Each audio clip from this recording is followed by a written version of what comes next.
Good afternoon, everyone. My name is Akhilesh Negi, and I am chemistry faculty of SASG Education Hub. Today, we are going through a topic: classification of elements. So, what is classification? Classification is systematic arrangement of elements into groups and periods based on their physical and chemical properties. इसका मतलब क्या है कि जो elements हैं उनको उनके chemical behaviour या फिजिकल बिहेवियर के बेसिस पर एक जैसे एलिमेंट्स को एक तरफ रखा गया और जिनकी प्रॉपर्टीज थोड़ा सा अलग थी उनको अलग तरफ रखा गया। इसी को हम क्या कहते हैं, क्लासिफिकेशन कहते हैं। अब सबसे पहले हमारे पास बात आती है कि हमें क्लासिफिकेशन करने की जरूरत क्यों पड़ रही है।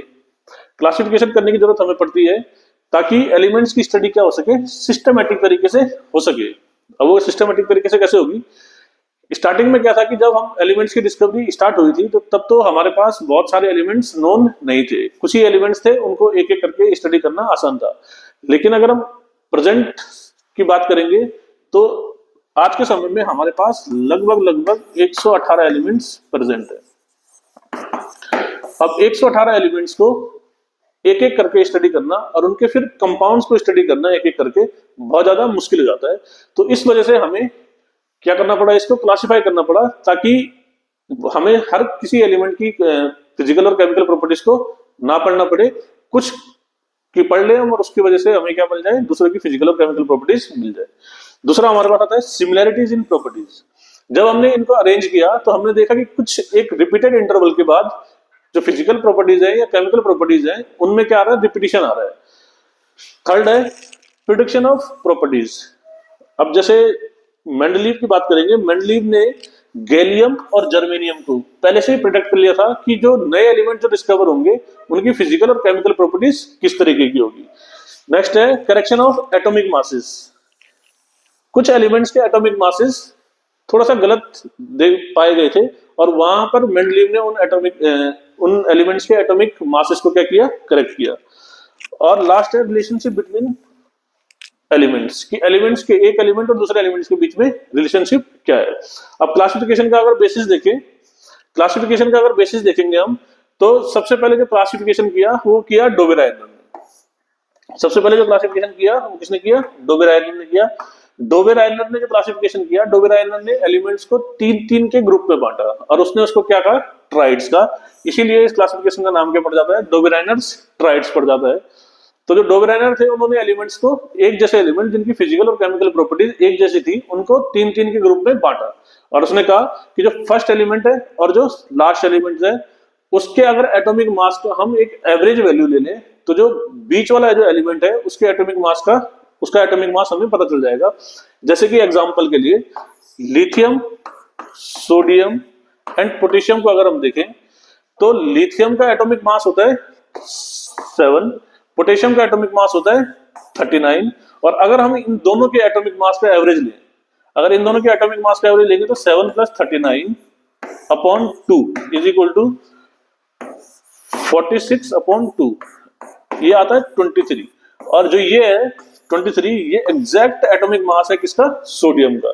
तो इसी तरीके से डोबेरायनर ने इसको क्लासिफाई किया। डोबेरायनर ने इसके और भी ट्राइड्स दिए जैसे कैल्शियम, स्ट्रोंशियम, बेरियम और क्लोरीन, ब्रोमीन, आयोडीन।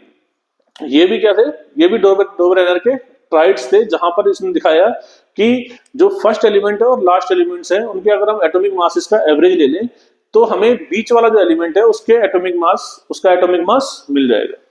लेकिन इस जो ये डोबेरायनर का ट्राइड था इसमें कुछ डीमेरिट्स देखी गई कि ये जो है ये केवल कुछ ही एलिमेंट्स पे एप्लीकेबल हो पाया, केवल 2 या 3 ट्राइड्स इसके बन पाए, उसके अलावा और ट्राइड से नहीं बना पाया। उसके अलावा ये सभी एलिमेंट्स के लिए भी एप्लीकेबल नहीं हुआ। इस वजह से जो डोबेरायनर का ट्राइड था वो क्या हो गया, फेल हो गया।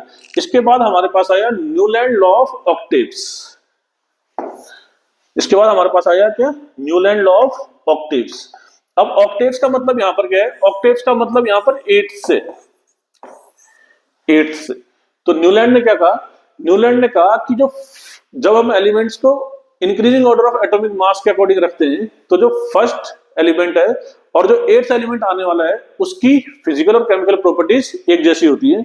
और इसको उसने सहारा दिया, इसको इसने किसके अकॉर्डिंग वो बनाया कि जैसे हमारे संगीत के 7 सुर होते हैं, जैसे सा, रे, गा मा पा धा नी। अब देखो यहाँ पर सा रे गा मा पा धा नी के बाद फिर से क्या आता है, सा आता है। इसी तरीके से उसने कहा कि lithium, beryllium, boron, carbon, nitrogen, oxygen, fluorine. अब फ्लोरीन के बाद जो नेक्स्ट एलिमेंट आया सोडियम।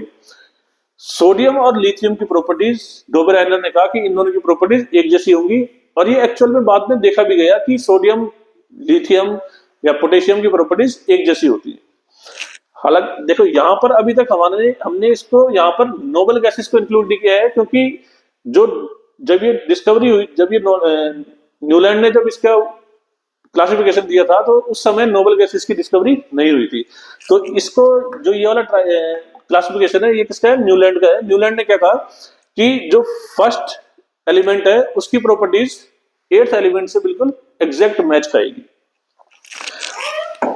अब इसकी कुछ डिमेरिट्स आई कि ये जो एलिमेंट्स है, ये जो क्लासिफिकेशन है न्यूलैंड का, ये बहुत ज्यादा एप्लीकेबल हो नहीं पाया। जो लाइटर एलिमेंट्स है जिनका एटॉमिक मास लगभग 40 तक था, वहां तक एप्लीकेबल हो पाया, जैसे कि कैल्शियम तक एप्लीकेबल हो पाया। उसके अलावा ये ज्यादा एप्लीकेबल नहीं हो पाया। उसके अलावा डिसिमिलर एलिमेंट्स पर प्लेस्ड, इसमें अगर इसको वो देखेंगे तो कुछ एलिमेंट्स थे जैसे कोबाल्ट, निकेल, टेलुरियम और आयोडीन, इनको एक साथ प्लेस किया गया था। और no gaps for undiscovered elements, इसमें जो अदर एलिमेंट्स थे उनके लिए कोई भी गैप नहीं छोड़ा गया था। इसके बाद जो हमारे पास क्लासिफिकेशन आता है वो आता है मेंडलीव का क्लासिफिकेशन, और जो अभी मॉडर्न पीरियोडिक क्लासिफिकेशन जो है उसको हम देखेंगे नेक्स्ट पार्ट में। Thank you.